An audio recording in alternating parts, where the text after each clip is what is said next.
like to introduce you to Louie Bishoff. Her country, the United States. One day, Louie woke up and realized that alcohol was ruling her life, that she was neglecting her kids, and that the after marriage relationship that she was in was very codependent and unhealthy. Today, Louie is an entrepreneur, a great mother to her young adult sons, and by applying what she created with her copyrighted content in the Sober Relationship Blueprint, which is trademarked, she has much deeper relationships with the people in her life. Since 2011, when her marriage ended, Louie has actively been learning how to sober date and how to have healthy, mature, sober relationships with all people.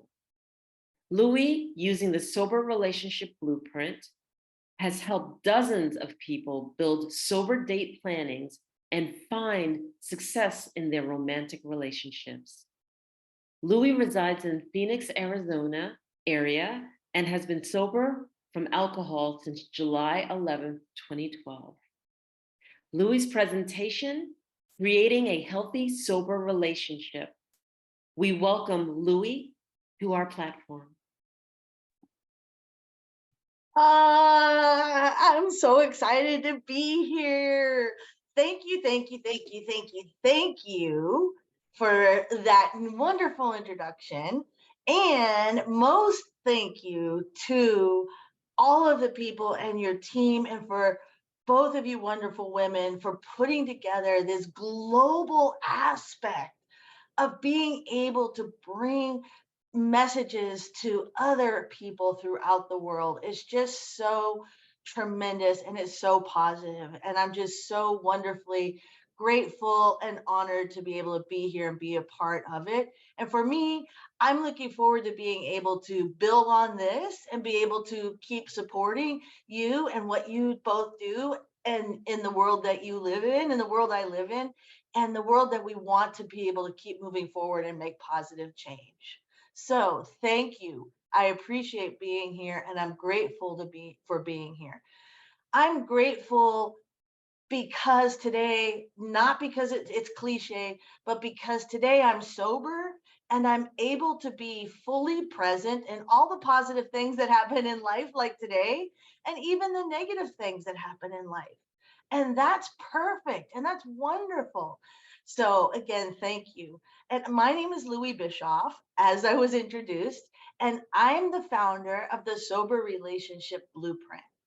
And as was said on that great, thank you for the introduction, Anolia, on the aspect about what my life used to look like. So that is what my life used to look like.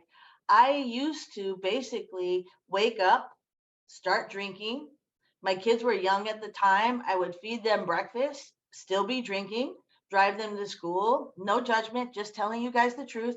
Drive them to school, be drinking, go to work, be drinking, go to lunch. Lunch was a liquid lunch for several hours. Be drinking, pick them up after school, go after work, pick them up after school, be drinking, go to the baseball practices, games, be drinking.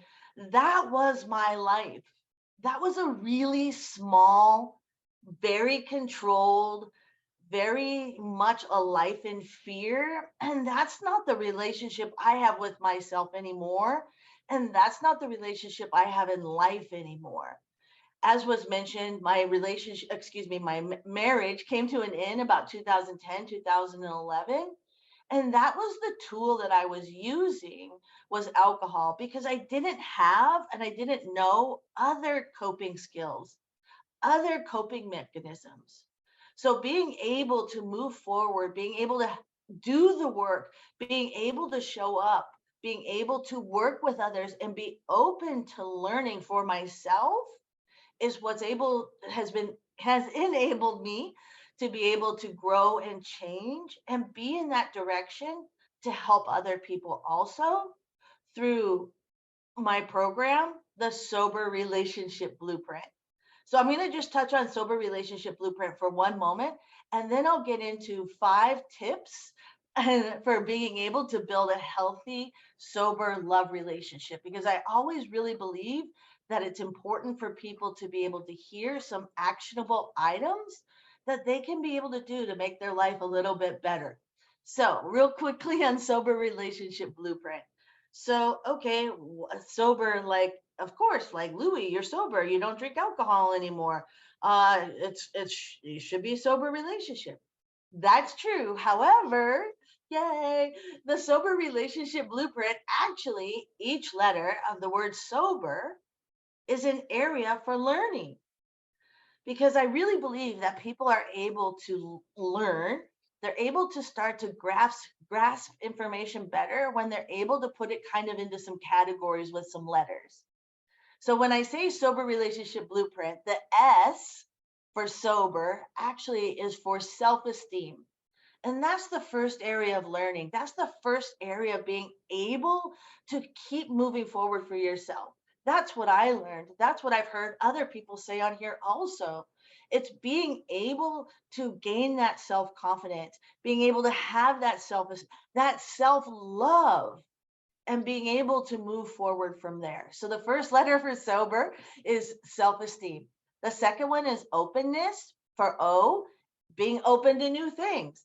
When you think you've got a type that you're involved with, how about if we just be open to dating different people, or getting involved, or talking to different people, being open to that. B is about boundaries, being able to set boundaries, being able to keep boundaries, being able to respect boundaries. So I don't know about anybody else. I can only speak about myself. That word boundaries was like this foreign word that I had no idea about. I just was like, oh, boundary? You have a boundary? Oh, that's just a suggestion. I'm going to do whatever I want. Oh, I can have a boundary?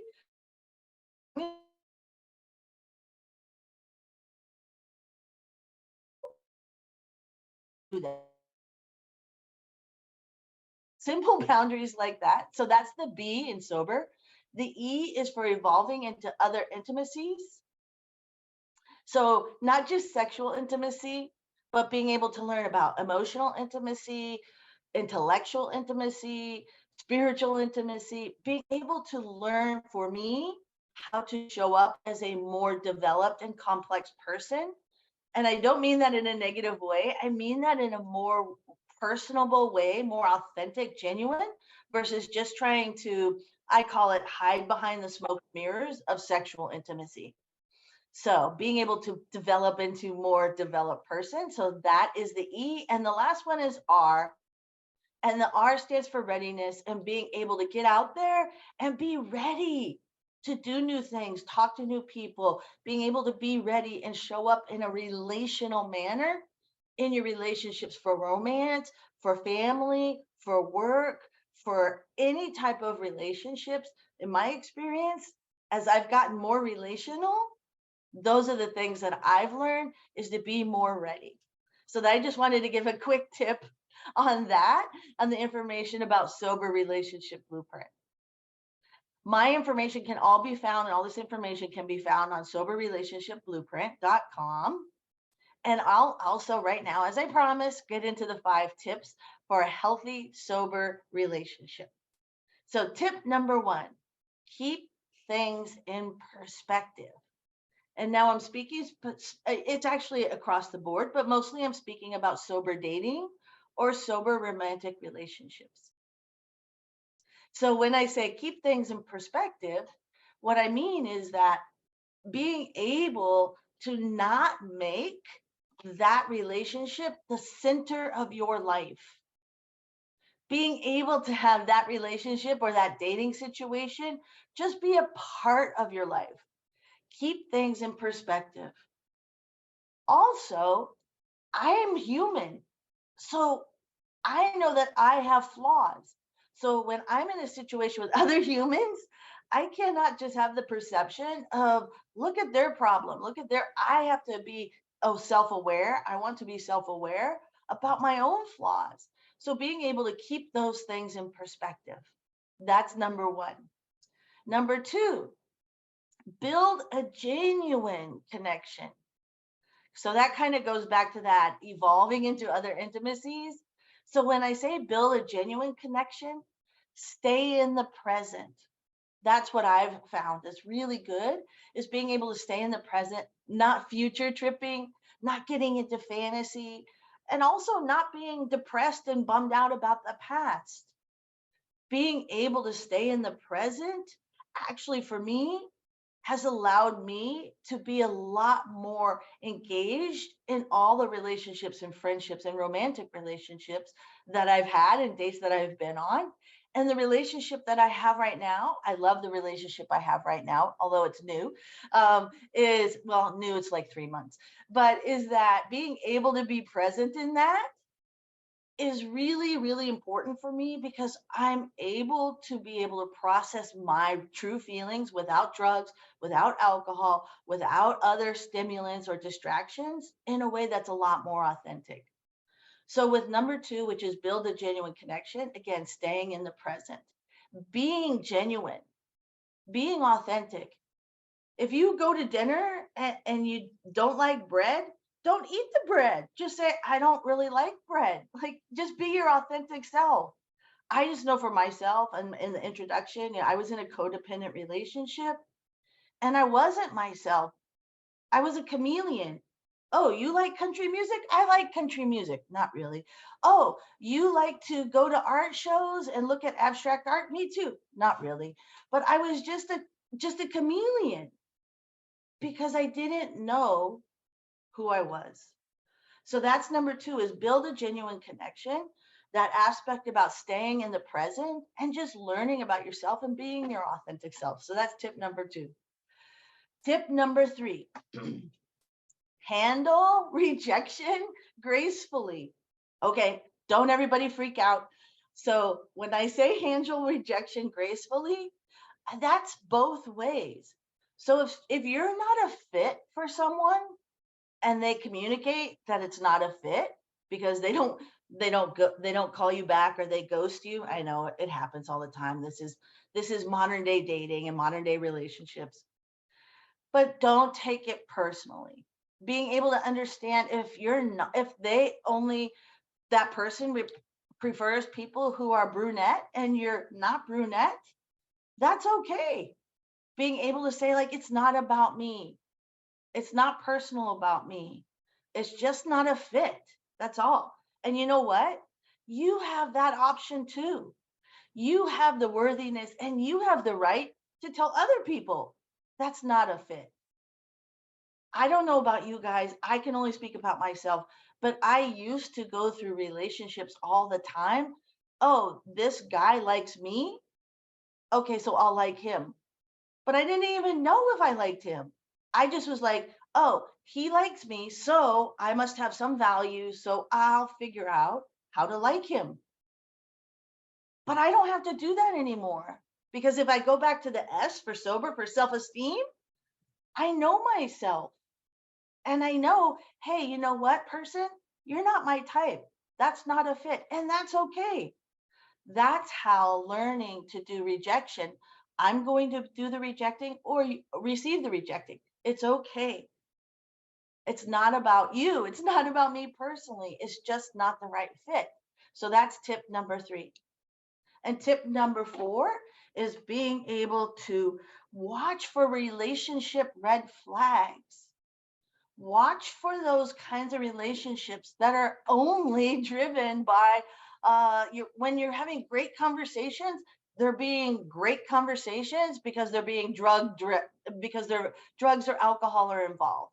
If you're having great sexual relationships or it's all based on sex, that's not really a strong, deep relationship. For me, not a judgment, just saying, for me, my 5 tips are about healthy love relationships, sober relationships, and being able to have more authentic relationships that are not based on just sexual relations, that are not centered around alcohol, that are not centered around things that are keeping me distracted, are not the places where I want to be. There's also that aspect, and I'll just touch on this real quickly before I get to number 5, is the aspect about trouble making a commitment. So the reason why I'm saying that is also just, look for people who are not available to give you time. Maybe they're too busy with their work. Maybe they're too busy with their families. Maybe they're really busy with their school age kids. And if you're in a position where you want to be able to have more of a committed relationship, of a healthy, sober love relationship, maybe that's not a fit either. Also, emotional commitment or emotional availability. So, just a quick tip on that. All right, the last one for number 5 is being able to build, I know, wait for it, build mutual trust. Mutual. So being able to build mutual trust, what that comes from is consistent aspects of words and deeds, words and actions. If I say I like apples and I eat apples, then the words I'm saying and the actions I'm doing, they're consistent. And that was a really simple example, I know. But when I talk about the aspects of a relationship, if someone says they're going to pick you up at 5 o'clock and they pick you up at 7 o'clock, that is a differentiation of words and deeds. So just being able to be consistent and being able to communicate effectively, going back to your self-worth, going back to the aspects of the SOBER, knowing your self-esteem, being open to new things, learning boundaries, evolving into other intimacies, and being ready for whatever that next level up is for your life. So just on soberrelationshipblueprint.com, as those 5 aspects, those 5 tips, it's a free download, it's a free PDF. And the aspects again on those 5 tips are keep things in perspective, number 1. Number 2, build a genuine connection with each other. Number 3, handle rejection gracefully. Number 4, watch for relationship red flags. And finally, being able, number 5, being able to build mutual trust with each other. I've done these things. I love the life I have today. I love the way that I show up, whether it's positive things or negative things. I have the tools, and these are the ways that I move through life. And I'm open to being able to help other people also move into those areas. So thank you so much. It's such a joy to be able to be here and be able to give these tips to other people so they can start living a healthy, sober love relationship too.